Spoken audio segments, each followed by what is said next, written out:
Hi all, welcome back to Wellness with a Nurse by Sina George. ഇന്ന് നമ്മൾ കാണാൻ പോകുന്നത് നമ്മുടെ ദൈനംദിന ജീവിതത്തിൽ വെള്ളം കുടിക്കേണ്ടതിന്റെ ആവശ്യകതയെക്കുറിച്ചാണ്. വെള്ളം കുടിക്കുക എന്നുള്ളത് അത്യാവശ്യ ഘടകമായിട്ടാണ് നമ്മൾ കണ്ടത്. അപ്പോൾ അതിന്റെ തുടർച്ചയാണ് ഇന്നത്തെ വീഡിയോ. ഇതൊരു വലിയ ടോപ്പിക്കാണ്, എങ്കിലും ഞാനൊരു ചെറിയ രീതിയിൽ പറയാനാണ് ശ്രമിക്കുന്നത്. നമ്മുടെ ശരീരത്തിന്റെ നല്ല ആരോഗ്യം നിലനിർത്താൻ ധാരാളം വെള്ളം കുടിക്കുക എന്നത് ഒരു അവശ്യ ഘടകമാണ്. അത് എത്രത്തോളം മനസ്സിലാക്കിയിട്ടുണ്ട്, അല്ലെങ്കിൽ അതിന് വേണ്ടത്ര പ്രാധാന്യം എത്ര പേര് കൊടുക്കുന്നുണ്ട് എന്നുള്ളതിനാണ് എൻ്റെ സംശയം. ഞാൻ എൻ്റെ ജീവിതത്തിൽ കണ്ടെടുത്തോളം ഒരുവിധം എല്ലാവർക്കും ഇതിന് പ്രാധാന്യം അറിയാം, ഫോളോ ചെയ്യുന്നുണ്ടെന്നൊക്കെയാണ് ഞാൻ കരുതിയിരുന്നത്. പക്ഷേ എല്ലാ ദിവസവും ഞാൻ കാണുന്ന ആളുകളിൽ ഒരാളെങ്കിലും മിനിമം ആവശ്യത്തിന് വെള്ളം കുടിക്കുന്നുണ്ടോ എന്ന് ചോദിച്ചാൽ ഇല്ല എന്നായിരിക്കും എൻ്റെ ഉത്തരം. അതിനെ പലപ്പോഴും അത്ഭുതപ്പെടുത്തിയിട്ടുണ്ട്.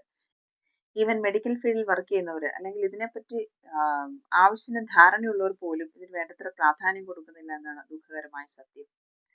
ഇതൊക്കെ നമ്മുടെ അറിവില്ലായ്മയല്ല, ഒരുതരം ഇഗ്നോറൻസ് ആണ്. അതായത് വേണ്ട എന്ന് വെക്കുകയാണ്. അതിനുള്ള കാരണങ്ങളാണ് ഏറ്റവും വിചിത്രം. ടോയ്ലറ്റ് പോകാനുള്ള മടി, എപ്പോഴും ടോയ്ലറ്റ് പോകാനുള്ള ഫീൽ ഉണ്ടാകുന്നു. അതൊരു നല്ല കാര്യമാണ്, അല്ലെങ്കിൽ നമ്മുടെ ശരീരത്തിന്റെ ഒരു പ്രക്രിയയാണ്. അത് നിരന്തരം നടന്നുകൊണ്ടേയിരിക്കണം. എന്തുകൊണ്ടോ ആൾക്കാർ മനസ്സിലാക്കുന്നില്ല. അതെങ്ങനെയാണ് പറഞ്ഞ് മനസ്സിലാക്കുക? ഈ കാര്യത്തിൽ മലയാളികൾ മാത്രമല്ല, ഒരുവിധം എല്ലാ നാഷണാലിറ്റികളും സെയിം അവസ്ഥയിൽ കൂടിയാണ് പോകുന്നതെന്ന് എൻ്റെ ഇത്രയും നാളത്തെ അനുഭവത്തിൽ, അല്ലെങ്കിൽ ഞാൻ കണ്ടുമുട്ടിയിട്ടുള്ള ആൾക്കാരിൽ വെച്ച് ഞാൻ തിരിച്ചറിഞ്ഞ ഒരു സത്യമാണ്. പഠനങ്ങൾ പറയുന്നതനുസരിച്ച് നമ്മുടെ ശരീരത്തിന്റെ 70 to 80% ഓഫ് കണ്ടന്റ് വാട്ടർ ആണ്. അപ്പോൾ അത് എല്ലാ ദിവസവും പല രീതിയിൽ നമ്മുടെ ശരീരത്തിൽ നിന്ന്, അത് സ്വെറ്റായിട്ടാവട്ടെ, ടോയ്ലറ്റ് പോകുമ്പോഴാവട്ടെ, പല രീതിയിൽ നമ്മുടെ ശരീരത്തിൽ നിന്ന് വെള്ളം നഷ്ടപ്പെടുന്നുണ്ട്. അപ്പൊ നമ്മൾ അതിനെ അറിഞ്ഞുകൊണ്ട് റീഫില്ല് ചെയ്തുകൊണ്ടേയിരിക്കുക. നമ്മുടെ ശരീരത്തിന്റെ ഫങ്ഷൻസിന് ഒരുപാട് വെള്ളം ആവശ്യമുണ്ട്. അല്ലെങ്കിൽ നമ്മുടെ ശരീരത്തിന്റെ യഥാർത്ഥ അവസ്ഥ നിലനിർത്തണമെങ്കിൽ നമുക്ക് ഈ വെള്ളത്തിന്റെ ആവശ്യമുണ്ട്. അപ്പൊ നമ്മൾ റീഫില്ല് ചെയ്തുകൊണ്ടേയിരിക്കണം. അപ്പോ പഠനങ്ങളും കണക്കുകളൊക്കെ അനുസരിച്ച് പറയുന്നത് ഒരു 20 to 25 kgക്ക് 1 ലിറ്റർ വെള്ളം കുടിക്കുക, ഒരു ദിവസം 1 ലിറ്റർ വെള്ളം വെച്ച് കുടിക്കണം എന്നുള്ളതാണ് കണക്കുകൾ പറയുന്നത്. ഉദാഹരണത്തിന് ഇപ്പോൾ ഒരു 50 kg ഉള്ള ഒരാളാണെങ്കിൽ അയാൾക്കൊരു 2 ലിറ്റർ to 2.5 ലിറ്റർ വെള്ളം പെർ ഡേ നമ്മൾ കുടിക്കണം. അപ്പൊ ഇതൊക്കെ നമ്മുടെ ശരീരത്തിന്റെ ഫങ്ഷൻസ് നന്നായിട്ട് നടത്താൻ നമ്മളെ സഹായിക്കും. നമ്മുടെ ശരീരം ആവശ്യത്തിന് ഹൈഡ്രേറ്റ് ആയിട്ടിരിക്കുമ്പോൾ നമ്മുടെ ശരീരത്തിന്റെ ഫങ്ഷൻസ് ഒക്കെ നന്നായിട്ട് നടക്കും. ഡീടോക്സിഫിക്കേഷൻ, അതായത് നമ്മുടെ ശരീരത്തിലെ വിഷാംശങ്ങളൊക്കെ നീക്കം ചെയ്യപ്പെടും. നമുക്ക് കുറച്ചുകൂടെ നമ്മുടെ ഉള്ളിലെ എനർജി ഫ്ലോ കറക്റ്റ് ആയിട്ട് നടക്കും. അപ്പൊ ഇതൊക്കെ ശരിക്കും നടക്കുന്ന സമയത്ത് നമുക്ക് തന്നെ നമ്മുടെ ശരീരത്തിൽ ഒരു ഫ്രഷ് ഫീൽ തോന്നാം. ഓക്കെ, എന്ന് വെച്ചാൽ നമുക്ക് അകാരണമായിട്ടുള്ള ക്ഷീണം തോന്നാറില്ല. നമ്മുടെ ശരീരത്തിൽ നമുക്കൊരു ഉണർവ് എപ്പോഴും ഫീൽ ചെയ്യും. അതൊക്കെ നമ്മൾ ഈ ചെറിയ ചെറിയ കാര്യങ്ങൾ പ്രാക്ടീസ് ചെയ്ത് കഴിയുമ്പോൾ നമുക്ക് തന്നെ തിരിച്ചറിയാൻ പറ്റുന്ന കാര്യങ്ങളാണ്. ഓക്കെ, എന്തിനേറെ പറയണം, നന്നായിട്ട് വെള്ളം കുടിക്കുന്നത് നമ്മുടെ സ്കിന്നിനെ പോലും അഫക്റ്റ് ചെയ്യുന്നുണ്ട്. നമ്മുടെ നന്നായിട്ട് ഹൈഡ്രേറ്റ് ആയിട്ടിരിക്കുന്ന സ്കിന്നും ഡീഹൈഡ്രേറ്റ് ആയിട്ടിരിക്കുന്ന സ്കിന്നും തമ്മിലുള്ള വ്യത്യാസം നമ്മൾ എപ്പോഴെങ്കിലും കമ്പയർ ചെയ്യാൻ ശ്രമിച്ചിട്ടുണ്ടെങ്കിൽ നമുക്ക് മനസ്സിലാകും.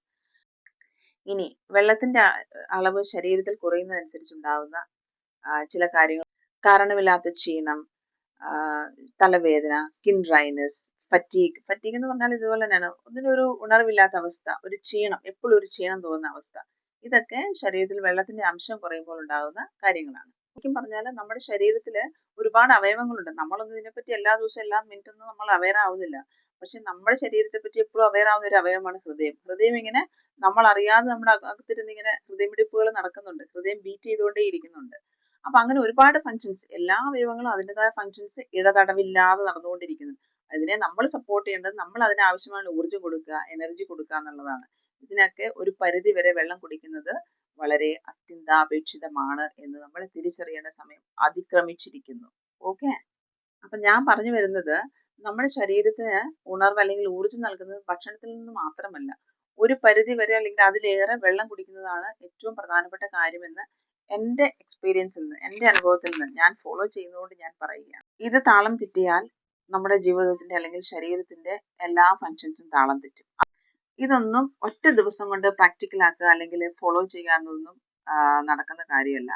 വളരെ സിമ്പിൾ ആയിട്ട്, സ്റ്റെപ്പ് ബൈ സ്റ്റെപ്പ് ആയിട്ട് ഓരോന്ന് ചെയ്യുക, ഫോളോ ചെയ്യുക, നല്ല ഹെൽത്തി ആയിട്ടിരിക്കുക. ഇതൊക്കെ നമ്മുടെ ജീവിതത്തിൽ ചെറിയ ചെറിയ ഇഗ്നോറൻസ് കൊണ്ട് നമ്മൾ ഒരുപാട് കാര്യങ്ങൾ ഇൻ ഫ്യൂച്ചറിൽ വരുത്തി വെക്കുന്നുണ്ട്.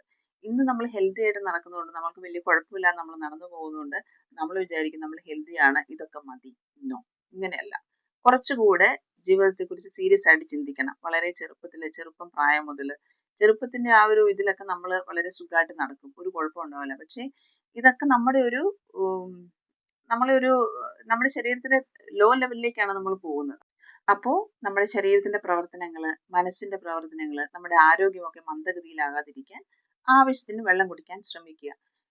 ഇപ്പോ വളരെ കുറച്ച് വെള്ളം കുടിക്കുന്ന ആൾക്ക് നാളെ 2 ലിറ്റർ വെള്ളം ഒരുമിച്ച് അല്ലെങ്കിൽ 2.5 ലിറ്റർ വെള്ളം ഒരുമിച്ച് കുടിക്കുക എന്നുള്ളത് സാധ്യമല്ല. അങ്ങനെ ആയാലും പറ്റില്ല. നമ്മൾ അങ്ങനെ കുടിക്കുമ്പോൾ തന്നെ നമ്മൾ പെട്ടെന്ന് മടുക്കും, നമുക്കത് ഫോളോ ചെയ്യാൻ പറ്റില്ല.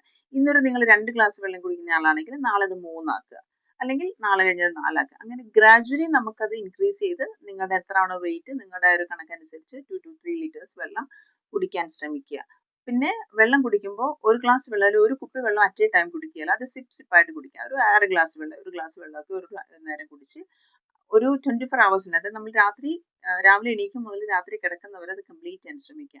പിന്നെ ടുവേർഡ്സ് ഈവനിങ്, അതായത് കിടക്കാൻ പോകുന്നതിനോടടുപ്പിച്ച് ഒരുപാട് വെള്ളം കുടിക്കാതിരിക്കുക. അത് നിങ്ങളുടെ ഉറക്കത്തെ ഡിസ്റ്റർബ് ചെയ്യും. കാരണം നമ്മൾ വൈകിട്ട് അല്ലെങ്കിൽ ലേറ്റ് നൈറ്റിലോട്ട് വെള്ളം കുടിക്കുമ്പോൾ നമുക്ക് ടോയ്ലറ്റ് പോകാനുള്ള ടെൻഡൻസി ഉറക്കത്തിലുണ്ടാവും. പിന്നെ നമ്മൾ എണീറ്റ് ടോയ്ലറ്റിൽ പോകണം, അത് നമ്മൾ ഉറക്കം ഡിസ്റ്റർബ് ചെയ്യും. പിന്നെ നമുക്ക് ആവശ്യത്തിന് ഉറക്കം കിട്ടിയില്ലെങ്കിൽ പിറ്റേ ദിവസം നമ്മൾ ഫ്രഷ് ആയിരിക്കത്തില്ല. അതുകൊണ്ട് അത് ഒഴിവാക്കുക. ഓക്കെ, ഇതിനിടയ്ക്ക് എനിക്ക് ഓർമ്മിപ്പിക്കാനുള്ള ഒരു കാര്യം, എൻ്റെ ഈ വീഡിയോ കാണുന്ന ആരെങ്കിലും ഏതെങ്കിലും കിഡ്നി ഡിസീസ് ഉള്ളവരാണെങ്കിൽ അല്ലെങ്കിൽ ഡയാലിസിസ് എടുക്കുന്നവരാണെങ്കിൽ അത് നിങ്ങളുടെ ഡോക്ടേഴ്സ് നിങ്ങൾക്കൊരു ലിമിറ്റ്, വെള്ളം കുടിക്കുന്ന ലിമിറ്റ് പറഞ്ഞിട്ടുണ്ടാകും. ജസ്റ്റ് 1 ലിറ്റർ പെർ ഡേ ആയിരിക്കും, അല്ലെങ്കിൽ ഒരു 500 ml പെർ ഡേ ആയിരിക്കും. എന്താണോ നിങ്ങളുടെ ഡോക്ടർ നിങ്ങളോട് പറഞ്ഞിരിക്കുന്നത് അത് മാത്രം ഫോളോ ചെയ്യുക.